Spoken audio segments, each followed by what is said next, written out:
I'm EDIE LUSH. I'm here at the Hub Pavilion in Copenhagen and really excited to be joined by MARCIA LEVAGGI from the Adaptation Fund. Thanks very much for coming along. Oh, you're welcome. Tell me a little bit about the Adaptation Fund and what are the features of it. Well, the Adaptation Fund is a Kyoto Protocol fund, and it's constituted by a percentage of the product of the carbon markets. In particular, what comes from something called the Clean Development Mechanism. This mechanism produces certificates, certified emission reductions is the correct name. CERs. CERs, exactly. So, of those CERs that the Clean Development Mechanism produces, we, the Adaptation Fund, get a 2%. And that constitutes the capital of the fund. And the trustee of the fund, which is the World Bank, has started monetizing these CRs. So this is one of the innovative features of the fund. And the second aspect is that the board that administers this fund is constituted by a majority of developing countries that represent different regions and groups like, Latin America, Asia. There are also developed countries. And we have also representatives of two clearly vulnerable groups, because the objective of this fund is to assist countries that are particularly vulnerable to climate change in adapting to the effects of climate change. So these two vulnerable groups represented at the board are the small island development states and the least developed countries. And the last but not least innovative feature of the Adaptation Fund is that it provides direct access to developing countries that would like to submit projects to the fund. The fund is not yet disbursing money because we are in the process at this moment of accrediting those entities.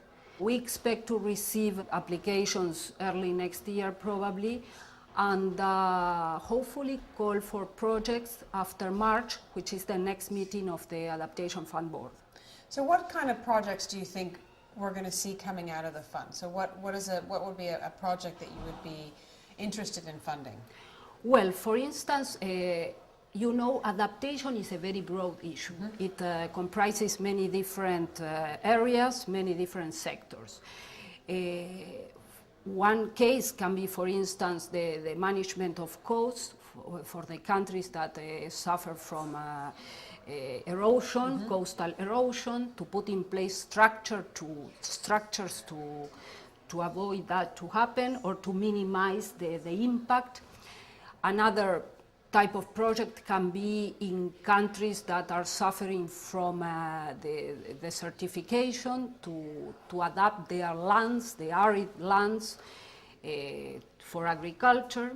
The idea is to help the countries to adapt to the conditions that we cannot change now, that happens because of climate change, and this is how they have to live now.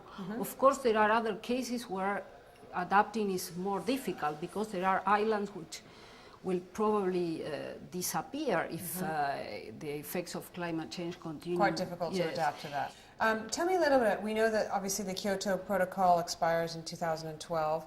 We're seeing the new treaty being negotiated right now. What does that mean in terms of future funds for the Adaptation Fund? Well, the truth is that the Kyoto Protocol does not expire in 2012. What expires is the first commitment period of the Kyoto Protocol.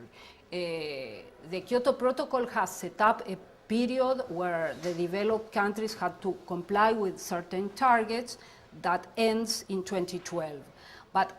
And what now is being negotiated is the further commitments of those countries after 2012. I'm confident that this conference will send some kind of positive sign to the carbon markets about their continuation. And that will at least keep the price of CRs more or less stable. Okay, thank you very much, You are welcome for joining us here in the Hub Pavilion in Copenhagen. Thank you for having me. Great, all right, take care.